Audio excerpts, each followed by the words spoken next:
Je dis en pile parler à faire concernant trois militants qui quittent base 47, qui t'a gagné pour t'a joindre nous et yo pas retourner dans base là. Est-ce que vous capable de dire nous qui ça qui passé même? Te genyen jour qui te mercredi 22 septembre 2022.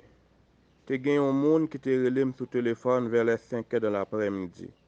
Moun nan dim li rele son base 47. Li dim tou li gen yon moun qui mouri, li ta remen al fe veye ya.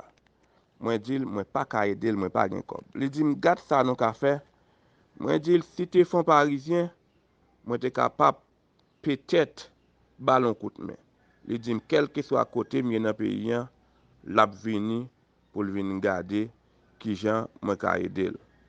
Mwen pa chanm pran nouvel yo depuis là, c'est sur réseaux sociaux, map tande, map wè que yo ta pral la kay mwen. Oui, yo ta pral la kay mwen, yo te relem yo te di yo ap vin kote m. E mpa wè yo, et c'est sur réseaux sociaux, map tande, yo gen problème nan route.